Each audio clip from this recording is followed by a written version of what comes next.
So welcome everybody. This is the first session of what we're calling Let's Talk Preservation. As the slide says, it's a new monthly online brown bag conversation about preservation issues for libraries, archives, and museums. I'm pleased to see that we have about 11 outside people here. Deirdre Joyce from CLRC is also part of this arrangement. And what we hope for this to be is an informal brown bag series to talk about preservation issues, to give people a chance to ask questions in real time, for us all to kind of interface. And we are, as I'm looking at who's logged in, we've got people in the North Country, Hamilton, College, Fayetteville, Maine, Buffalo. So a very diverse audience in terms of background. With me are my colleagues here at Syracuse, David Stocco and Marianne Hanley. And so anyway, this is get started here. So what is this? And basically what we envision this to be, I mean, this is really is an experiment in seeing how we can use video, audio conferencing tools to provide and create kind of a community to raise preservation awareness in the region, for all of us to get together virtually, even if we can't make it physically. Because those kinds of interactions really are important. There's email listservs, and those work quite well, but this is a little bit more personable, I think. And it's supposed to be two-way conversation. As I was joking earlier, if I want to do monologues, I'll do that walking on the street, talking to myself. And so I really, really encourage everybody to bring up questions, share experiences, things like that. We have, I think, even though the audio is enabled for just about everybody, I think most people here are, actually I think it's probably a fairly even split between people who have microphones that are hooked up, and you can use those to talk. I'm not detecting any problems. And then the other half is text. So, kind of while you're listening, also look at the chat window every now and then, and if you want to share a thought that way, you can just as easily. Our first, as I said, this is going to be a monthly kind of series, and the first theme for this is basically talking about preservation education, because it is a very important topic. It's something that my colleagues David and Marianne, who are on CLRC's Preservation Committee and the Continuing Education Committee, are very interested in. It's something that we as a department here at Syracuse are very interested and involved in, and it's something that CLRC is very interested in seeing for the region as well. So we're going to be doing a lot more of that in the next year, and this is going to be one of those tools. Who we are, I'm the head of preservation and conservation here at Syracuse University Library. David and Marianne, I'll go first. David Stocco, conservation librarian, rare book and paper conservator.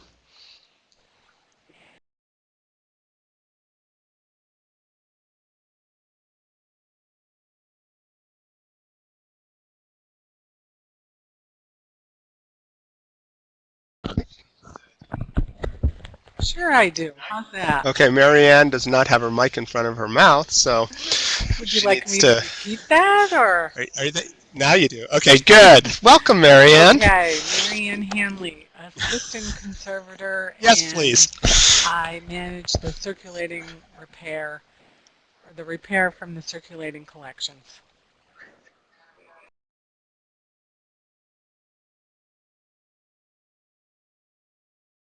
Great. And for other discussions in the future, there may well be other facilitators, and those could be any of you. So if you have ideas, a topic that you want to lead a discussion for, let me know, let us know, and we can arrange for that very easily.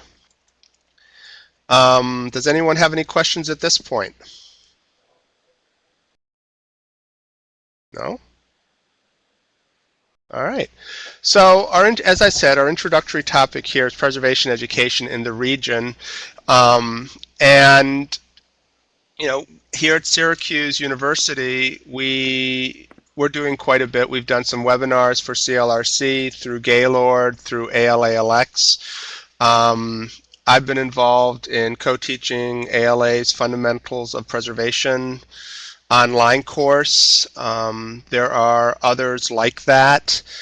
David and Marianne have done webinars as well, and so these are tools that we can all use. And please do ask questions as we go through. If you've taken any of these courses, had experiences with them, please share those, because it's really important for all of us to learn from each other.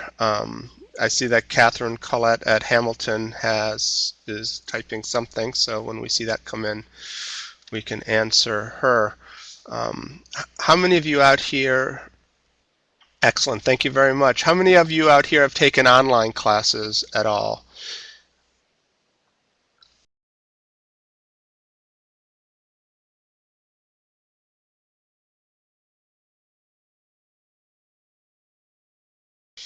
We got some people typing. Yep, looks like fair number of you. And so have those been good experiences for you? Have you had, how's it work from a technical standpoint? Because that's a real concern. I see people are raising their hands. Please just chime in. One of the things with discussions in this online kind of environment is there are time lags with bandwidth and things like that. So if you detect a pause, maybe count to 2 before starting to talk. But then, please feel free to chime in. And so here are a few of the resources that we have at Syracuse, and the slides for this will be available online. We'll share the link for it, so all these links will work. But from our preservation department page, we have a lot of information linking to disaster preparedness and related topics. We have our YouTube channel where we've been putting recordings of our webinars and some of the videos that were used to create those.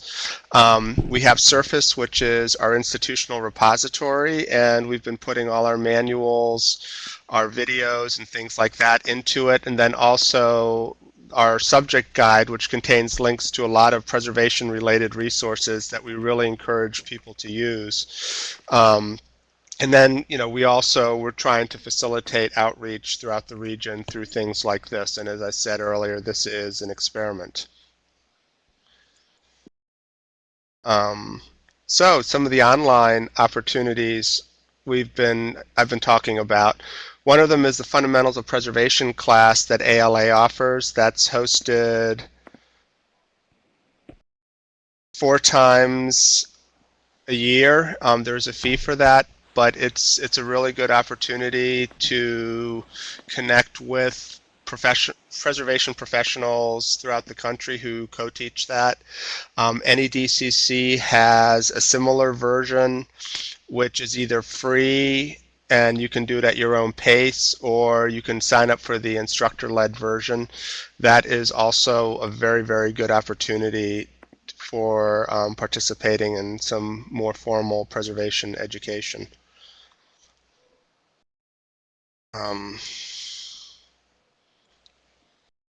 They're coming up in April is Preservation Week, and we've had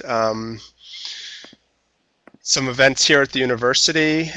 This year there's also, Alexa's going to be doing some more webinars. There's preservation of family photographs, which I know is a topic that could be of interest to a lot of people. Personal digital archiving, if you haven't thought about it, it's something that you definitely want to start thinking about. I'll be repeating my Archival 101 webinar, and you can register. Those are free, and you can register for them at ALA.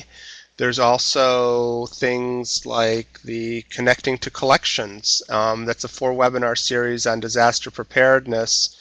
and David and Marianne can both chime It's in. They're in going to be teaching a hands-on Utica, workshop. I Where are you think. going to be teaching that? I think it's the 4th of April, and that's going to be open to anybody in the region, and it's going to focus on actually looking at our disaster plan and the sort of ideology behind it, as well as rescuing some previously wetted books that we're going to throw in a bucket of water the day before. And we're also going to be steering people through the CLRC disaster planning document. So it should be quite an interesting sort of broad scope day, running from 10 o'clock in the morning till 3 in the afternoon with an hour for lunch. So I hope to get as many people there as possible.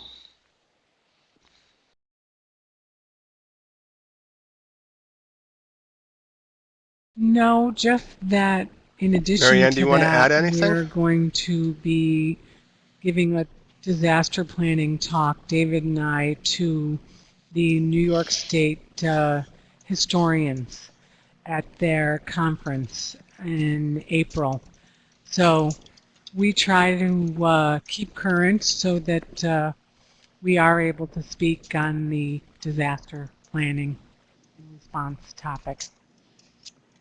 And Peter, this is Deirdre. I can chime in and tell you that the Kirkland Town Library is the location for the Yes, please. the joint workshop that David was just referring to, and that's going to be held on April 4th, and I believe that 10 to 3. If I can't remember if David gave us the times, but it's 10 to 3, and like he said, an hour for lunch. So that should be a good program. And those of you who are on our DHP listserv and our CLRC listserv will see the announcement for that going out sometime this afternoon. And then what Marianne was referring to was the Association of Public Historians of New York State, affectionately referred to themselves as APHNYS, APHNYS, which I love the PH sound, making an F. And that is, I believe, the 17th through the 19th of April. So I think that she's working with them to put that together. Good. So some good activities coming up in the next few months. Yes, and then I was also, looking at these online opportunities, I was going to suggest the Northern States Conservation Center, which has a lot of online classes that deal with library archival issues, but also for small museums and libraries. Museums, historical societies, things like that, dealing more with objects rather than paper documents. Marianne, do you know when? Okay, Yeah, Deirdre just filled that in. Great. I was just going to mention So that, as in Deirdre person, said, we just it's talked about, but go April ahead, Marianne. 17th through 19th in Syracuse, and it's held at the Holiday Inn in Liverpool.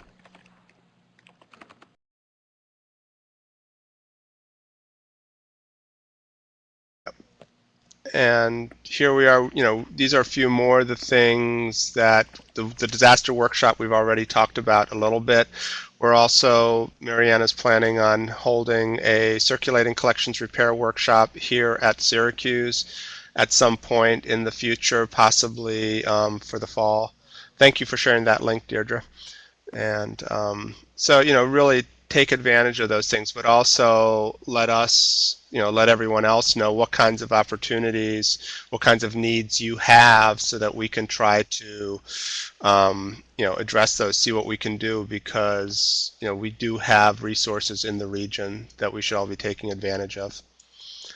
And then, this kind of gets into my next slide, but this is really where we're trying to have a conversation. What topics would you like to see addressed, and would you be willing to lead a session?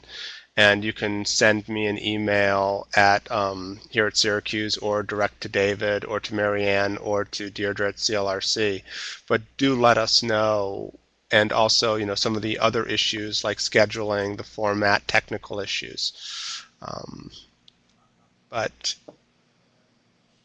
we've been talking for 15 minutes, and CLRC just sent something out. Oh, this is a screencasting class. Sorry, I'm looking at my email.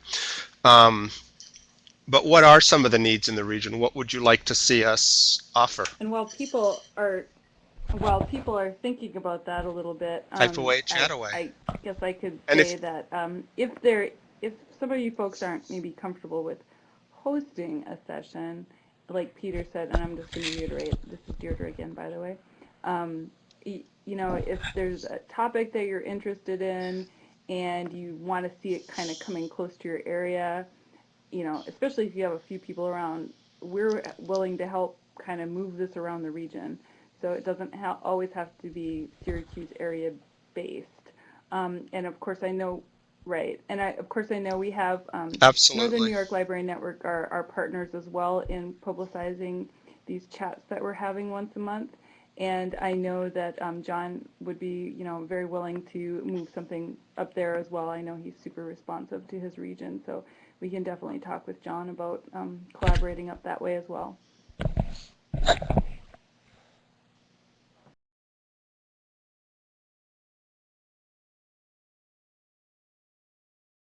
So, you know, what do all of you think about this kind of format?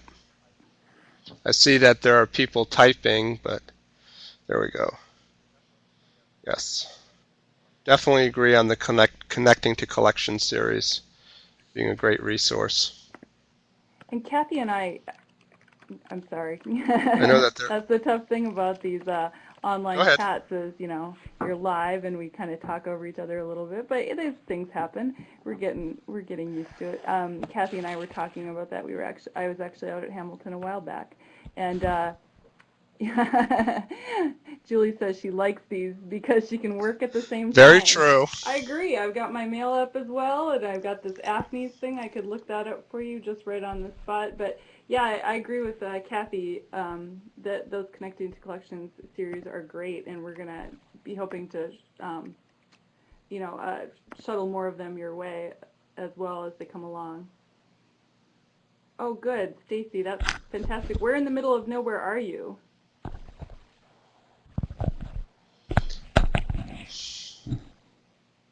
I don't even know where that is.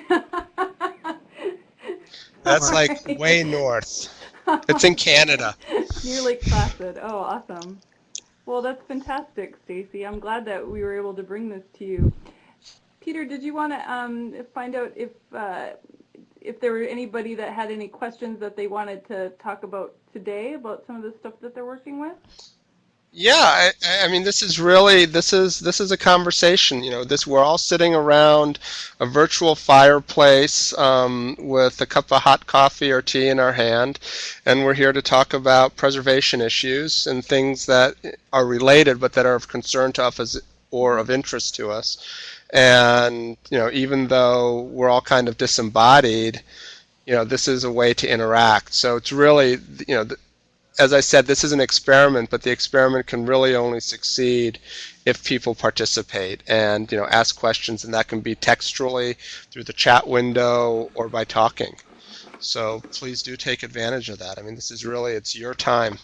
I know one thing that that we've been talking a lot about, or I went on actually 3 separate site visits last week to discuss folks that have the very great fortune of being able to maybe have an opportunity to renovate or build facilities for archival spaces. And so I think that might be, if anybody has anything on that subject, I think that you've got the experts on the line, not me. I'm not talking about me. I'm a consultant, but definitely Peter and David and Marianne might be somebody you'd want to tap about space planning needs or that sort of thing. I see a lot of people typing, but I'm not seeing it appear, which is odd. Okay, here we go. There's one. Oh, humidity issues. So Melissa is saying that her museum, I'm going to just read this, Peter, so you have it on your recording. Yeah, go ahead. Melissa is saying that she's dealing with a humidity issue and the humidity levels are very low during the winter. Is there a low-cost way to address that? Well, let me ask this question. What kind of heat do you have? Is it a dry heat? Are you using Radiators, forced air. And that's for Melissa. And while we're waiting for Melissa to We come could- back, we could look Right. at Hannah's question, Okay. which they're applying for a grant to purchase hypothermograph for their library's archival room and are looking for information for understanding how to use the data it will give us. Any ideas? Okay, so these are all related themes, and to get to the first one in terms of raising the humidity levels, if you've got radiator heat, there are actually fairly easy things that you can do that I remember from having grown up with it. But you can hook up, there are little containers that hold water, and as those get heated up, the water evaporates and adds moisture. You can buy yourself a humidifier, which works kind of the opposite of a dehumidifier. It's a belt with a spongy thing on it, and it goes through a trough, and the fan blows that air through the room. And I'm assuming that you are with radiator heat, you're in a building that does not have a centralized HVAC system.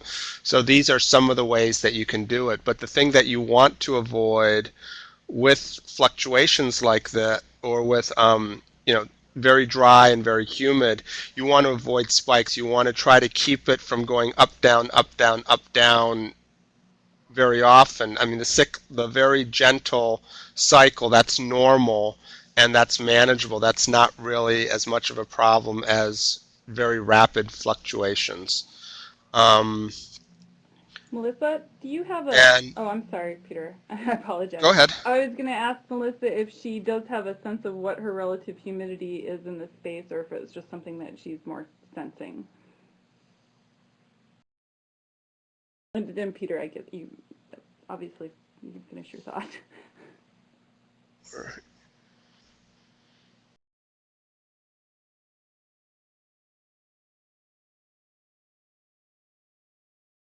I mean, I know that, when it's dry up here in the winter, 16%, yep, totally logical. And it's going to, it can go lower than that. I remember when we first came to Syracuse here in our special collection stacks, we got at one point into the single digits during the winter. And that was before we got the HVAC system fixed. But in the winter, normally here, I think our HVAC, David, is what? How many percent? It's usually around 40. Sorry, I'm on mute. Usually around 40-45%, and we strive to achieve a temperature of about 68, 70. But what you aim for and what you get is not always very consistent. As Peter said, really, if you can avoid fluctuations in terms of temperatures going up and down and humidities going up and down, then really, if you can maintain a steady room temperature or slightly below, then that's probably the best you can try and achieve. As things expand, well, as they get warm and dry, and change, warm and cold and damp and dry, things expand at different rates, and binding materials in terms of glues, boards, papers expand at different rates as they absorb moisture, and that's when stresses start to come into book bindings especially. And the likes of parchment and vellum tend to be much more reactive to rapid changes. So really just trying to achieve a steady temperature and humidity. If you can't maintain an archival standard of, say, 60-40, 60 Fahrenheit, 40%, then really you just want to be trying to get a steady flat line. And to answer Hannah Stevens' question about measuring humidity and temperature, there's a lot of data loggers on the market. Some are more expensive and complicated than others. Peter's always quoting that Radio Shack sell them. Is that right? Well, they're the really basic ones. They don't record the data, but you can look at it and it'll tell you instantaneously what the current temperature and humidity are, and most of them have like a maximum and a minimum function as well, so you can get a sense of what it is. But as with all collections, if you're managing those, you really want to get out into them and see what's going on, look at them. If you're in a really small institution, like many of you probably are, especially in the more rural areas, then that's really easy because that's your workspace, so you have a fairly good sense. But how do you use it, which was the other part of Hannah's question, that really depends on what your infrastructure is. Here at Syracuse, we can use it to show to our facilities people and say, you say that this is what you're maintaining. Well, we've got some real humidity issues here. Why was something going on? Was the chiller off? Was the air conditioning off? Was there a problem with the heat? And they can go back and look at it. In a smaller institution where it's you can look at that to see, what are some of the patterns? Are there, if you move that data logger around, which is not an unreasonable thing to do if you only have one, but, take it into, if you find a corner that you think is too dry or too humid, put it there and see what's going on. It's to inform you, and that's really the big benefit of environmental monitoring. And also to take off on David's comment regarding materials absorbing, temperature or the heat and the humidity. You also have to, think another way to look at it, and it's part of the same equation, is when books are, let's say books or manuscript boxes are on a shelf, they're going to absorb humidity from the air, but they're also going to release it. And they do that in a much, much slower way than if you have a room with absolutely nothing in there. So in some respects, those objects in that room can help control your environment, and that's some of what IPI, that's the Image Permanence Institute in Rochester's research, has been showing, is you can use your collections to help control your environment, to make things more sustainable so that you're using less power. We here at Syracuse have just taken possession of and are starting to load an off-site storage facility that's going to have a temperature of 50 degrees and a humidity of 30% constant. And it'll be interesting to see how it does that. And one of the discussions when we were setting those parameters was, well, it's going to be really, really, really expensive to keep that kind of temperature and humidity, especially in the summer. And the response was, when we got some backup through IPI, was once it's loaded, no, not really, because all those things will hold on. They'll be cooler. It'll take them a lot longer. It's like a full freezer. It requires a lot less energy to keep things frozen than an empty one. So I hope that helps. Are there any other questions? Other topics? Peter, Yes. Kathy Cullett, she was speaking of the Image Permanence Institute. She had noted that at Hamilton they're using the PEM Tues, and I wondered if you would talk about that a little bit and what it means to use one of those devices, and if that's when that might be a good idea to pick that up and move forward with a PEM Tue or something of that nature. Peter's smiling at me here. I think he wants me to answer this one. I'm being lazy. Yeah, the PEM series are a really good data logger. They are quite expensive, possibly prohibitively so. I'm ballparking here, but I think we're talking about $500 a piece. No, I think it's closer to 800. Is it? Right. Inflation. They are kind of state of the art, and I know they've recently updated the electronics and the technology recently, and those actually feed into a really good environmental monitoring software, and I've forgotten the name of it. It's Climate Notebook. Thank you. And the Climate Notebook options give you various views to manipulate the data, collections managers, manipulation function, a conservator, facilities manager, and you can also sort of have there's a calculator that gives you the expected projected lifespan at that state, at that slice of time where the temperature is whatever and the humidity is whatever. And those are obviously the high-end monitors. And if you have the money, then I would certainly recommend those. But a lot of people don't have the money. And as Peter said, the other end of the spectrum is really to go to Radio Shack and buy something that measures temperature and humidity in real time. But then you need to go have a schedule of going past and writing it down, so you've got some kind of a list of temperature and humidities. But the PEM series are really good. There's lots of options in between. Hobo is the one that we use here, which also measures UV light. And those basically you just plug into a shuttle as you go around your stores, downloading the logger into a shuttle collection station, like a little handheld device. You take that back to your PC, unload the information as files. I think you can have it as various different formats, as an Excel spreadsheet or a comma separated option, and you can import those into bar charts or pie charts, this kind of deal, as well as having a graphic image that'll show you across the range of time how high or low your temperature and humidity are going. And I think all of these things are really good.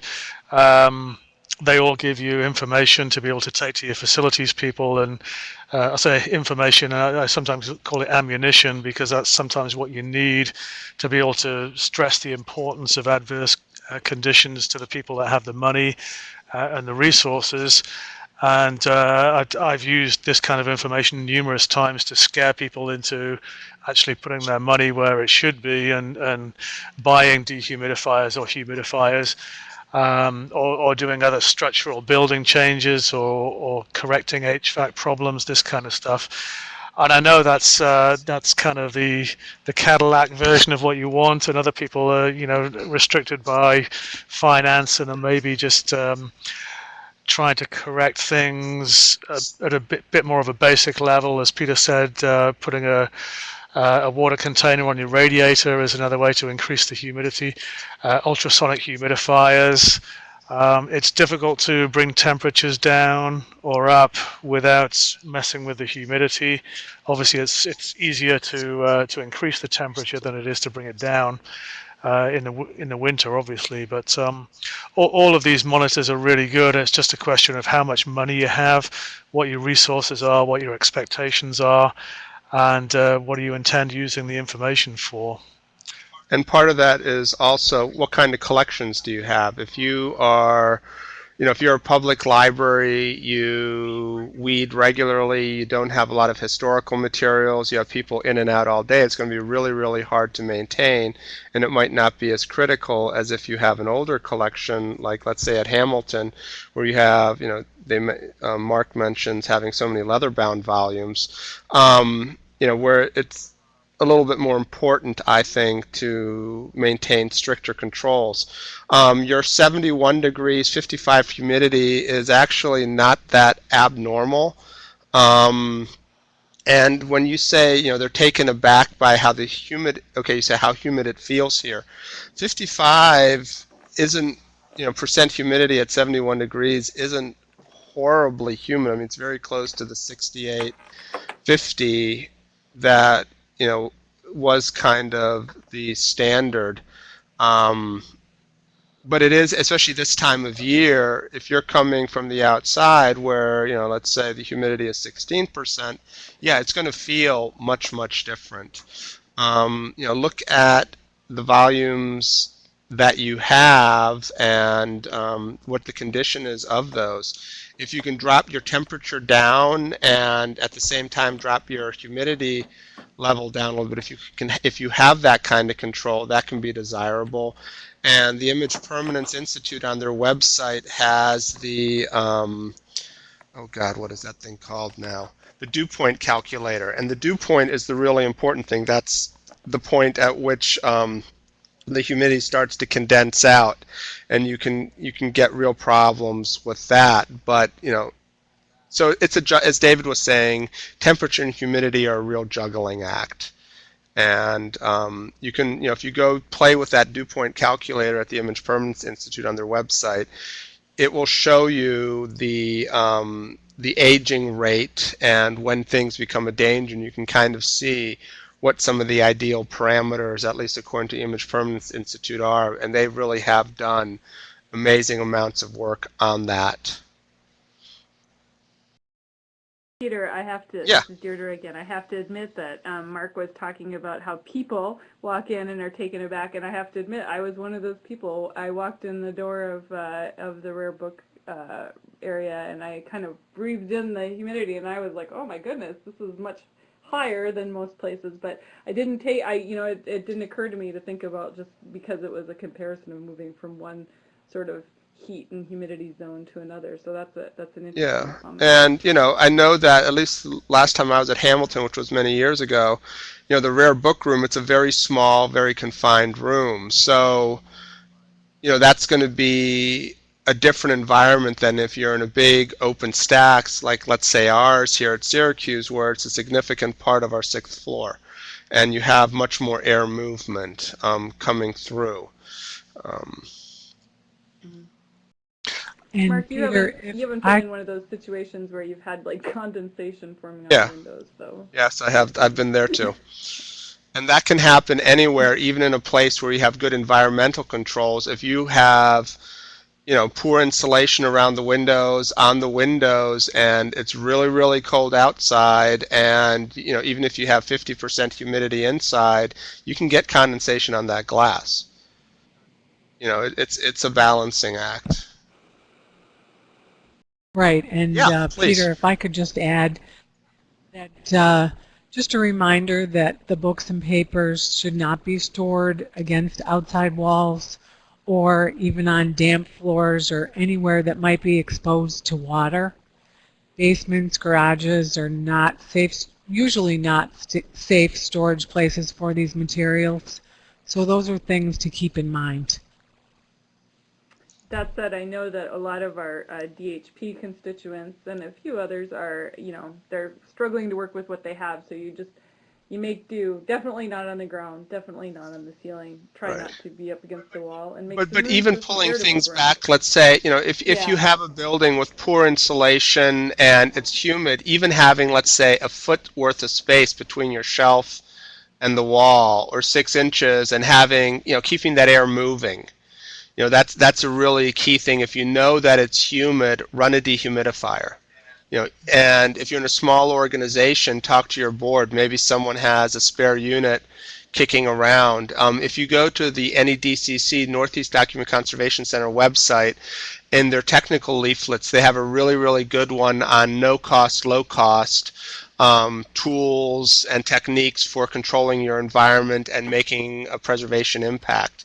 If you have a room where there's huge amounts of light streaming in, that light can cause real damage. Putting up really basic curtains to keep the light out. What about a collection that runs along the wall, and that wall is the underground part of the library? What's on the other side of the wall, Stacy? Dirt. I would probably keep it away from that wall. Where I live, we live on basically a terminal moraine. It's lots of gravel. We have excellent drainage just because of where it is. It's a very, very dry basement, but if I had my books right up against the wall, I know that, especially in the summer, it could be a problem because you will get condensation because that concrete, those cinder blocks, whatever you have, absorb humidity and they let it, pass through eventually. So I would not try to do that. Hannah. Yes, please. Lots of photocopy for those things. Or if you have the facilities and can do it easily enough, I don't know what kind of scanners or copiers you have, but creating PDFs of those. Just getting back to temperatures and humidities again, the results of adverse circumstances, people worry a great deal about mold, and mold spores are pretty much present everywhere and all the time, and they're really just looking for the right conditions to settle down and grow. Now, if you, as Peter mentioned, you can keep the air moving, which means that they don't settle quite as easily, as well as keeping the temperature and humidity in a range that doesn't allow them to propagate and grow. But a lot of collections come into an archive or library store, which may already have mold spores on them, and you may open the front cover and think, oh my god, this thing's covered in mold, and it may not actually be a live growth. It may be dormant, it may be dead, it may just be waiting for the right conditions. So just because you see mold on items doesn't necessarily mean that it's an active colony, if you like, that's going to keep on eating away at things. And as Peter pointed out to me some time ago, some mold growth, or what looks like mold growth, on the spines of leather books is not necessarily so. It can be salts from the tanning process in the leather that are exuding through the leather, and it does look on the surface that there's a sort of mold growth, and it's not necessarily so. I think Peter had some checked out by our chemistry department some time ago. And those were actually salts, because the book had been, and this is another thing that you don't want to do. I know certainly that when I started out, and David's experience is probably the same. If it wasn't, let me know. But we did an awful lot of cleaning leather bindings with potassium lactate solution, and then re-oiling them with lanolin neatsfoot oil mixtures. And if you do that too often, you put it on too thickly, there were people who would take a brush, really brush it on thickly. Yes, you're supposed to wipe it off, but that's a huge amount of oils. Those, over time, as they oxidize and things like that, they will develop salts, and you will see that. And it looks, as David was saying, it looked like mold, and we got it checked out by the biology department. They said it was just mineral deposits which had leached out of the leather and from that dressing. So fortunately, that's not something that we are doing much of anymore at all. And leather bindings can be handled. Just even the natural oils from the skin aren't going to harm it, and unless you have really greasy skin. And obviously, if you're handling collections and you went to the dinosaur barbecue or something, you will want to wash your hands, right? So those are really basic things that you can do. Apps for iPhones with which you can take a photo and it produces a PDF. I can't imagine that the quality of that would be anywhere near good enough, because you probably have very little control over the resolution, the compression ratio when it produces the PDF. Lighting is going to be an issue. You'd be better off getting a really basic copy stand. And even with natural light, if it's even with a longer exposure, you can get a good exposure or a good photograph, and then you can manipulate that if you need to. Here at Syracuse, all of our photocopiers also output digitally to PDF, and you can select the resolution, whether you want it color, grayscale, what have you, and that works out really well. I've done a little bit of that with brittle paper, but not a lot. If you are talking about, obviously if you're talking about manuscript collections, things that are in your boxes, people's papers and things, those are going to be the only ones of those in all likelihood. So yes, you will be producing the only copies. But if it's a printed volume and it's in the public domain, it's a published book, check the Google Books for that content. See if you can find that same edition, and then if you need replacement pages or a new copy of it, you can get it from there, or you can look at HathiTrust, but you're not going to be able to get the full downloadable PDF for that. If it's not in the public domain, then you've got other issues, and maybe you can work something out with a colleague where they do have access, or you may have to end up digitizing it yourself. And Kathy, this is Deirdre again. We talk to people about doing it at about 600 dpi if you can, in a TIFF lossless format, and that might actually be better than a PDF if you're looking for a preservation image, just because the the PDF will lose things. There is a, let's see, there is a archival PDF, and I can't remember It's what it's called right off PDF-A, the top of my head. PDF/A, Thank yeah. you. Very. That was a tough one. PDF-A. But yes, so that might be something that Right. you would consider doing. But if you're going to take the picture with an iPhone, you can take it as easily, maybe with a better Right. resolution Yeah. digital camera, and then convert Right. the image And for Right, PDF and for you also viewing. have to differentiate between, I think you should differentiate between the kinds of materials that you're trying to digitize and what you're trying to digitize them for. In some cases, those high resolution uncompressed TIFFs are absolutely required. In other cases, a PDF done at a high resolution will be more than adequate. In some cases, you can't really tell the difference, and so it really depends on what it is, and that really comes down to local decisions a lot of the time. To Amy's question about best storage of digital files, I would get an external hard drive and back it up to that. You know, if you have, they're actually very cheap now, relatively speaking. Get two of them. Mirror them. There's the software for doing that is readily available, and that way you always have two copies. Do not use CDs or DVDs for storage of things. They do break down a lot faster than you think, and that's something that I've experienced already in my lifetime when I've had to rescan things that were on gold CDs and they lasted less than 5 years. Um, and with hard drives, then it's going to be one of those things where over time you will be moving those digital files around.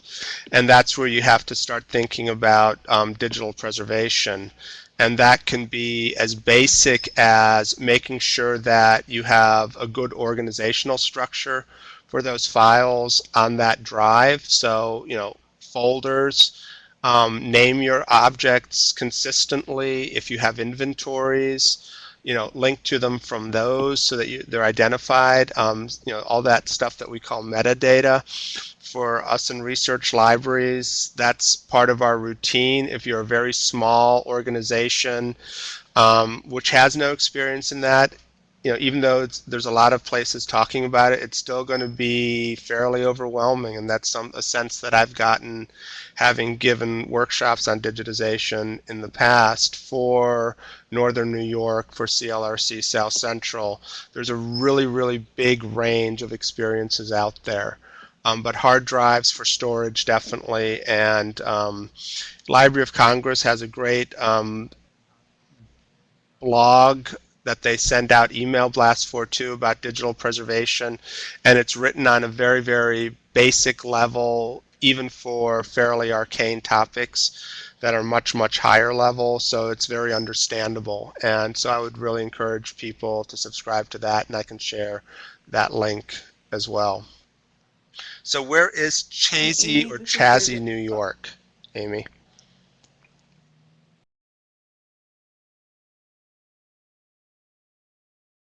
Amy, while we're waiting for that answer, I just wanted to chime in one extra thing and ask you, are you involved in the New York Heritage Digital Collections Project at all through the Northern New York Library Network? And also, Peter was talking about the hard drives. That's great. A terabyte of hard drive space is pretty easy to get now. You can get a lot of space for pretty little. A terabyte is an awful, awful lot of space. And if It we is a add lot of up, space, but yeah, they're not that oh, it's expensive any huge. longer.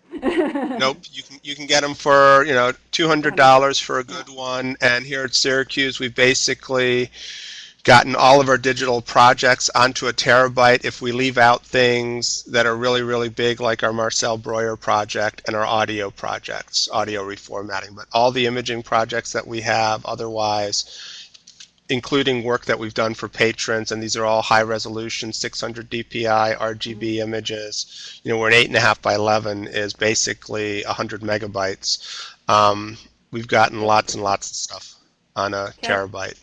Kathy does make a point about the video files. So if that's the nature of your digital files, then they do tend to chew up space a little more Oh yeah, quickly. oh yeah. I mean, even Go ahead. I was going to say even an hour of video in HD is going to be a gigabyte. So you can get um, 100 of those films on a terabyte. The reason I was asking about the New York Heritage Digital Collections Project is for those of you that are involved in it somehow, or if you're thinking about becoming involved with it, one of the services that we are offering, especially, and this is something that's kind of appealing to the smaller institutions, is it's not a true preservation system, but we are offering backups of your TIFF, of your archival TIFF images. And they are located both on our server here at CLRC as well as at a server out in Western New York at the Buffalo office. So if that's something that you're involved in or thinking about becoming involved in, those images, that's a service that we are just now in the process of getting started up. So it's just an additional bonus for being part of the New York Heritage Digital Collections Project. Right, and I think that's something that all of you, especially the smaller institutions, really, really should take advantage of. And other alternatives along the same lines are things like OCLC is offering um, hosted cloud storage. But stay away unless it's for access copies from things like Google Docs or something like that. It's great for sharing information, making things accessible, but don't, it's not necessarily long term. Yes, Omeka is another one. So. Omeka is pretty good. The New York Heritage Digital Collections Project actually uses Content DM, which is an OCLC software, and we have just actually last November moved our hosted collections over to OCLC. They used to live on a server up in Potsdam. But for you, Stacy, and I can't remember exactly what sort of organization you're a part of, but I believe that the Northern New York Library Network offers an extremely good deal. And being part of the digital collections project. So if you're looking into that, that might be something useful. Yeah, okay. That might be an option for you and your collections because, well, for us at CLRC, we actually offer it free to our members. So if you want to be part of New York Heritage Digital Collections, the only thing is that the collections have to do with the history of the state of New York in some way or another. But other than that, for members, that service is offered free. So it's being part of New York Heritage Digital Collections, having the materials be accessed through Content DM hosted at OCLC, and then having also that preservation / not preservation element available. Right, and one of the things that I liked, term that I like to use for digitization in general, it's kind of like the Karma Credit Plan. And in the Karma Credit Plan, you buy now and you pay forever. Um, and with digital, that's really is the case because not only do you have to pay regularly for storage, but storage wears out. It changes. You need to upgrade it. I mean, we all remember using 5 1/4 floppies, 3.5-inch floppies, zip disks, jazz drives, other optical formats, CDs, DVDs, and we're constantly changing. We want to make sure that we don't lose anything, so we always have to keep it not necessarily the bleeding edge because that's where there are no standards, but you want to, with established things, and hard disks are one of those for now. Cloud storage, I think, is the next, but you want to make the right choices. I shared the link for OCLC's digital archive, which works directly with Content DM as well, so that's out there. And we've got about 5 more minutes. What would interest you all in terms of future topics? If you want to type that in, if you want to, chime in.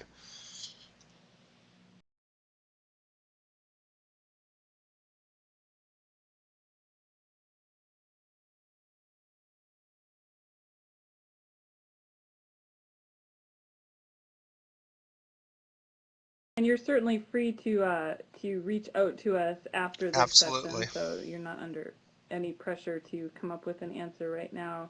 And Peter, I think we could. I might try to send something out to this group after the class is over with so we can get a little bit of feedback. Sure. And there will be a recording of this made available as well. And if you watch it, on the big screen, so to speak, then you can actually read all the comments in the chat window and things like that. So. Susan, that is a great, great topic, supervising students and volunteers. I think everybody. Oh, so Susan, would you like to help lead that conversation? You and Mary Ann can do it.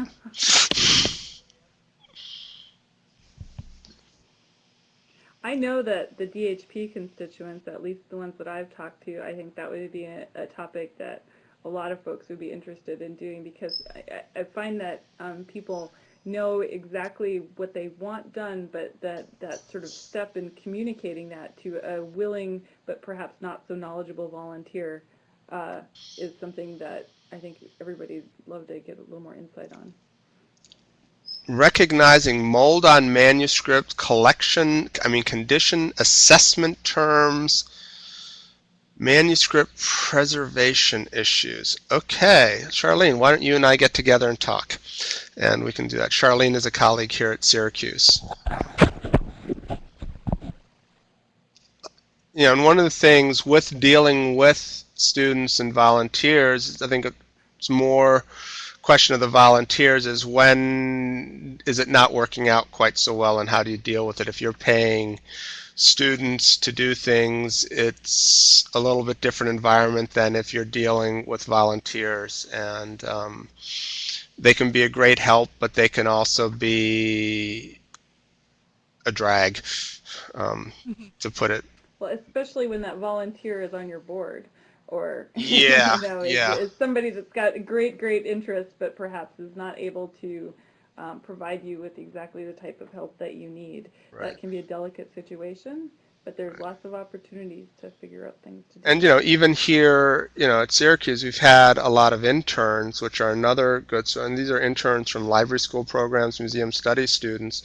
And I remember I was doing a digitization project with one, and we're working on metadata, and metadata, we're working in Excel, and we're making sure that everything is the way it should be, that names are in the right format, right order, all the descriptive fields that we need are all filled out. And the student was saying, this is boring, I'm not getting an MLS for this. And my response to the student was, if you're not doing it, I'm doing it, and I'm the department head. So, if the project needs to be done, it really doesn't matter what your rank is. This is the kind of work that one does. And, even rare book conservation on medieval manuscripts or, an incunabula can be incredibly tedious if you're mending, 500 folds. It's a good time to just think about other things. And I think physical limitations are obviously key in this. We've not too recently, but had circumstances where a person was hired or chosen to do one particular task and simply did not have the physical strength and the aptitude and the ability to be able to do it to the adequate standard. And we've had to move people sideways, if you like, to do something else. And as Peter pointed out, it fell back to me to finish what was needed to be done. So there's quite a few different factors to this, and I think physical ability and aptitude is certainly up there at the top of the list. Right, and if I can just add, we have right now 10 work study students that are working in our circulating collections, and they're not, each one of them is not good at everything. So it's important to find their strengths and where they excel and move them around a little bit, train them in different areas. That's what I do, because certain students are going to excel in certain areas. Right. So we've got, another minute or two, and if you've got any last minute questions, throw them out there. Otherwise, what we'll do is we'll make this recording accessible. We'll share the link with the regions, I should say, Northern New York as well, and so that people can see, how this conversation went. And hopefully we'll have more people, different people, same people joining us. But let's really build on what we did today. I think for a first time for something like this actually far exceeded my expectations for it. We had a good crowd of about an average of, if you exclude the three of us here at Syracuse and Deirdre, let's say average of about 12, 13 people. So that's been really good. We've had some really good questions and some conversation. Hopefully more people will be able to join in terms of audio, but I know that, depending on where it is that you're working, you may or may not be able to do that. You might not have those capabilities, so I think the balance between the chat window and the actual conversation worked out well. Anybody else have any last thoughts? And yes, Hannah, absolutely, anytime you want to. I mean, we'll just count you as a member of Northern New York because you grew up in Canton area. Sure. So, Sounds about yeah. right. Yeah. Peter, this is Deirdre again. I just want to thank you and all your staff for doing this. I think this is a great effort product we've got going. I know that John Hammond at Northern New York would join me in thanking you, and we really appreciate the opportunity that you're giving us to talk with all of our members and Maine. I can totally support that. Well, also So Buffalo. and Buffalo. We have Buffalo in here as well. That's yes, awesome. but yeah, and send us your topics that you would like to see discussed. Hopefully it's something that, even if you don't have the audio capability necessarily, it would make it a lot easier, but it is, you can try to lead a discussion through a chat window. We can do it collaboratively. But, really, the idea behind this is not that we here at Syracuse or at CLRC talk at you or come up with everything. It's all of our chance to create something and make it successful. And in some respects, this is the first virtual brown bag thing that I've heard of in the preservation field, and so we're kind of on the bleeding edge then maybe, and that's kind of a cool thing too. So we've got the wisdom of the crowd going here, so if you know any experts you want to invite into the conversation, we can definitely get that going as well. Another thing, I guess I really have liked today, Peter, having this bit of an open forum as well. So I like this idea of having a topic that we talk about, like maybe to open it up. But I think that, everybody's going to have different stuff that's coming up at any moment. So I think everyone should just feel free to continue to ask these questions as you have issues coming up in your spaces and have people weigh in on it. I think right, and awesome. When we started this, we picked Thursday, the last Thursday in January. So rather than first Thursdays, will be last Thursdays. Something along those lines, but it'll be regular. If you have something that you want to talk about, even as part of a conversation, or you have an object that you want to discuss where you might have questions, problems, or that you think is really interesting from a preservation standpoint, if you can get a good image of that and you can send it to me, to any of us here at Syracuse or to Deirdre, it'll come to me or us here, and we can share that on this platform, and we can put up our own images here. And so that would be another way to kind of make this a little bit more alive. But we'll start doing PR again for this probably we'll send out a wrap-up today, and then start doing PR about it again, let's say in 2 weeks. And you're all the core group here, so send us, if you've got ideas, send them to us, let us know. If you don't plan on coming back, let us know as well, and maybe say why. It's okay, but really, let's contribute. So next event, February 28th. It is not a leap year. Yep. So yes.